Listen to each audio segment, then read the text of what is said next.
Hello everyone, Dr. Ogilvy Chapman here, and today I'm going to talk about one of my favourite shows, Doctor Who. Now, the last year has not been an easy one for us Whovians. We spent the majority of 2016 without the adventures of our favourite Time Lord on the screen, and now Capaldi's leaving. So thankfully, we've had other outlets to keep us from going mad. There's been Crystal D with the Doctor Who fan show, and Class was a thing. But it's the fans themselves that have made the year fun. Many audio plays, Dr. Puppet, Bite Size Who, the Whovian Chaser, cosplay events, conventions, and of course the amazing fan series that is Doctor Who 2012. I had the privilege to work with Luke Newman and his show back in 2015 for Season 3, and thought I might as well tell you some stories of the amazing show itself. Just a quick warning though, I will be talking about the finale to Season 3 and the 6th Doctor series Trial of a Time Lord, so a spoiler warning is in effect if you're yet to watch it. Generation's easy, once you get the hang of it. Then what do you want? What don't I want?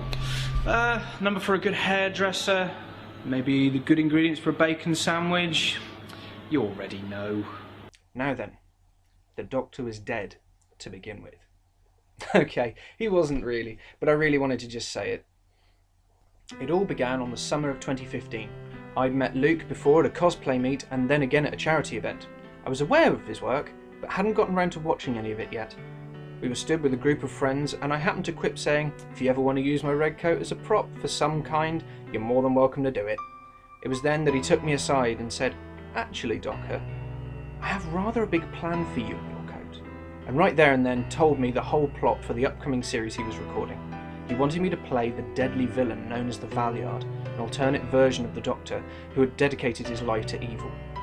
Of course I jumped at the chance, and by the afternoon I was in a vintage bus pretending to sleep as Luke filmed a scene from episode 1. It wasn't until a few months later that I got to reprise my role. I'd been sent the script for the series finale and I was excited as well as nervous. Being given those months' grace, however, was a blessing, as I was able to come up with a few ideas for the character I named Anti-Val. First, he was to have a keen sense of smell, and would often be able to use it to remember people, races, and even a true person's feelings. He also had a proper sweet tooth.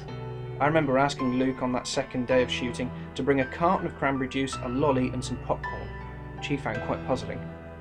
Because of all the amount of sugar intake, Val would be energetic and prone to mood swings.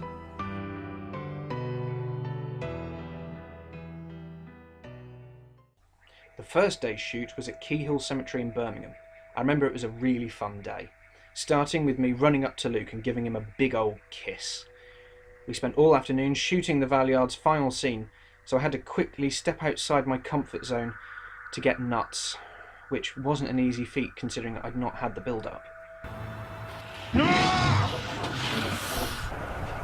will bow before me.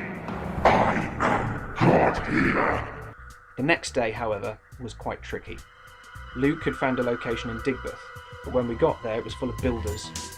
We couldn't use it due to the noise being made, but after 20 minutes of attempts, the building manager spotted us and asked if we'd rather use one of his abandoned buildings, so of course we jumped at the chance. Although we had the perfect location, it still didn't come easy.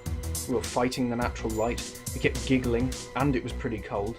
It took myself, Luke and Kai over 3 hours to shoot roughly 15 minutes of the episode, and by the end we were all very happy with the results. I didn't get to see the footage until Christmas. I'd already gone to my last convention of the year, so I didn't get anyone really recognising me until the new year. But when it happened a lot. Every convention I went to in 2016 I was recognised as the Valeyard. Even now I'm still not used to it. Many people have asked will I return to the show. All I'll say on the matter is that Luke knows what he's doing, and if he ever was to ask me to come back to filming, I'd jump at the chance.